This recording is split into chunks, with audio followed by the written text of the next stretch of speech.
Hai teman-teman, masih ingat gak di video sebelumnya kita bahas tentang elemen visual dalam desain pesan? Nah, kali ini kita lanjut ke saudaranya, yaitu elemen verbal. Simpelnya, elemen yang berhubungan dengan kata-kata. Menurut kamu, verbal itu apa sih? Yap, simak dulu yuk biar tahu lebih dalam mengenai elemen verbal. Menurut Kamus Besar Bahasa Indonesia, kata verbal berarti segala bentuk penyampaian pesan menggunakan kata-kata, baik tertulis maupun lisan. Kalau elemen visual fokus pada gambar, warna, atau bentuk, elemen verbal fokusnya pada kata, teks, dan dialog sebagai penyampai pesan. Jadi, ketika kita mendesain pesan visual, dua elemen ini harus saling melengkapi. Elemen visual memperjelas makna, sementara elemen verbal membantu audiens memahami pesan secara langsung. Dengan kombinasi yang tepat, pesanmu bisa lebih kuat dan efektif. Nah, sekarang kita bahas lebih dalam, apa aja sih komponen dari elemen verbal?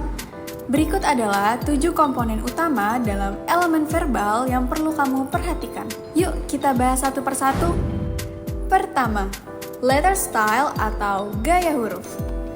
Jenis huruf yang kamu pilih harus sederhana, konsisten, dan harmonis dengan elemen lain pada desain visual. Misalnya, kamu bisa pakai serif untuk tampilan formal, atau sans serif untuk kesan modern dan minimalis. Kedua, number of lettering. Ketika kamu membuat satu desain, jangan gunakan terlalu banyak gaya huruf. Idealnya cukup 2 gaya huruf aja, biar tetap selaras dan gak bikin mata pusing.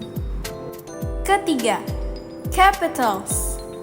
Gunakan huruf kecil untuk teks biasa, dan huruf besar hanya untuk hal-hal yang perlu penekanan seperti judul atau poin penting. Kalau semua pakai huruf besar, keterbacaan berpotensi menurun dan pesan yang ingin disampaikan justru bisa kurang nyaman diterima pembaca. Keempat, color of lettering. Warna huruf harus kontras dengan latar belakang. Kalau teksnya gelap, latarnya harus terang, atau sebaliknya. Tujuannya supaya nyaman dilihat dan mudah dibaca. Kelima, size of lettering. Ukuran huruf harus disesuaikan dengan jarak membaca.